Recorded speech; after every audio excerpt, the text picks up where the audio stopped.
Okay, here's the next build I'm going to get into. It is another CX500. This particular one found me actually, instead of me going looking for it. Gentleman found me through my YouTube channel, found out that I was local, knew he wasn't going to do anything with the bike, and made an offer to me on it. I ran down to Woodburn, which is about 45 minutes to an hour drive from my house. I've actually had it sitting. If you've seen other videos or pictures, this thing was sitting back behind here. I got it a few years back. I just have put it on the back burner, hadn't decided what I was going to do with it. Just kind of giving it a quick look over. I can see that I do have a key. I couldn't remember what all I had with this. I knew that I had to go through because he was never able to track down a title for it. So I took it to a facility, a tow facility that does liens, and they filed a lien on it, got me a title for it, paid them the fees for it. It was pretty minor. Looking it over though, I noticed I don't have a petcock. I got some wires or hoses hanging down here, the vacuum side, the fuel feed to the carburetor. I do have a key, but I'm missing the ignition. But I got looking in there and the ignition's right here, dropped down for some reason, laying in here. What I'm gonna do right now, it's had a bad oil leak, so I cut open an old oil container and just set it below it. It looks like it's coming out of the shift shaft, if I remember correctly.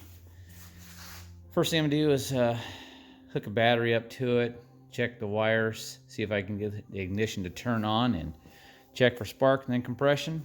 If I got that, I should be able to make it run fairly easy. I can see that someone has put an extended set of bars on it, apparently to change the way it feels on the road to their liking. Other than that, it looks fairly complete minus a headlight, but I believe I have a couple different ones I can try on it. Probably got a petcock laying around here somewhere. I even have the original radiator cover laying over here. So let's get into it and see what I can find. Okay, so here's what I've learned so far. I got this dug out to where I could actually get to it, put the key in it and turn it. In the process of getting it out, this whole back plastic piece popped off the backside of the tumbler ignition system, and it was obviously been off many times. It wasn't put together properly. I cleaned all the contacts in the backside, reconnected this backside piece to, as you can see, it still moves a little bit. Probably end up replacing that. But I got it to where I have it hooked up. It's actually, I checked it with the ohm meter, make sure I was getting contact through everything. Hooked the battery up. Well, I should say my rolling jump box up to it. Surprisingly, no sparks flew. So now with the ignition on, if I could get it to turn on with one hand, maybe not. Let me hold this with my knee. Okay, I actually have lights and brake lights. If I hold the front switch, which the master cylinder's dead in the front brake, it actually goes off. And surprisingly enough, when I hit the start button, it cranks. So I'm gonna blow the plug holes out with some air and then pull the plugs, see if I actually have spark. So what I mean by blowing the plug holes out is on this type of bike, the spark plug's way down inside that hole. Now, even though the spark plug boot coming from the coil and the wire has this little protective piece that seals off the hole, as you can imagine, stuff gets in there. And with this bike, these were actually popped up and more like that, and they'll just get a bunch of junk down there. You pull that spark plug out, and if you don't blow the hole out, everything down in there has the ability to drop down on top of your piston, down scuffing up the cylinder walls. I don't know if this thing's in good shape or not, but just in case, I would like to clean it before I crank it over at all. Now on these particular bikes, this little hole here is directly connected to that hole, so if anything gets down there as far as moisture, or if you get an oil leak around the seal that's at the bottom of this valve cover where it goes to the head, it'll leak oil out here. So that's why I blew out, and I'll pull the plugs and see if I actually get a spark now. Well, I may have found the reason this bike was parked and just left to die in a corner. So I went looking for spark, and I have spark over here. I got no spark here. And I did a little tear down. What I have going on here is I have some 14 gauge bare house wire grounded at the frame here, wrapped around each spark plug so that I have a good solid ground, and I can visibly see both of them from one side while working on it. Things I've done to check certain items is I know that I have spark here. So on this particular coil set, the little nuts right here can be spun off, and I switched the right side coil wire cap and plug to the other side, and I still had spark left side, which tells me my right side is good. From there, I took and disconnected the coil packs from where it connects to the harness, and they're actually interchangeable.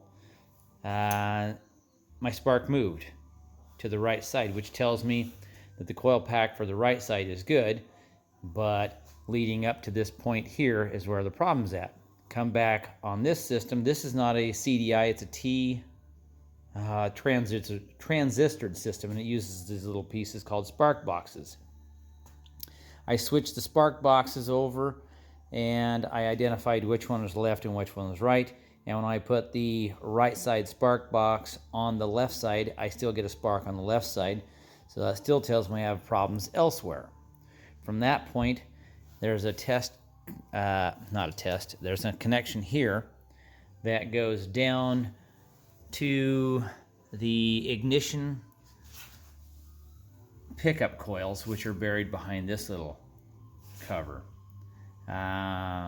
So one of the tests that I had done also is with the key on, there's a wire where the spark boxes hook up, and I disconnected this component here, which is the ignition pickup coils. Kind of best way I can compare it to something older is points. And by grounding the white wire on these, where's it at? It's on the back side here. There's a white wire right here. By grounding that, every time you ground that and then break the ground, that's acting like it's opening the points, or the pickup coils are being arced or triggered. And I got spark on both sides when I would do the right side and then when I did the left side. So I know my spark boxes are good, my pickup coils are good, but there's a problem down inside here, and I've already done the work to remove the cover, so I know I'm going to be replacing pickup coil or pickup coils because they come on a plate. Not sure if you can get those individually and modify it off of something else, but I'll give you a shot of what it looks like here.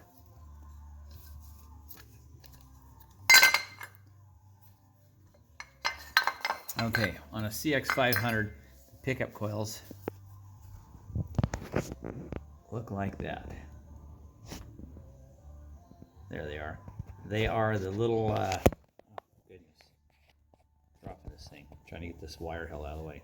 So what you're looking at are the pickup coils are this piece here that comes down and around, and that one down here that has that banana shape. This component spins around kind of like a rotor. It has to be timed, at least the plate does, and that's one of the components that creates a spark on these type of bikes. It has been a few days since I've been out here. I was waiting for the new ignition pickup coils to show up. They are here. I tested them, installed them, set the air gap, and hooked the battery back up, cranked it over. I had good spark. I then shot some starting fluid down the carbs, fired it, or I should say attempted to fire it. It blubbered a few times. I shot a little more in there. I'm not able to open the throttle and do anything with the choke because here's the throttle action. That's a good solid pull on the throttle, and it just barely moves. I'm not even going to attempt to run any fuel to this thing other than just through the throat of the carburetor.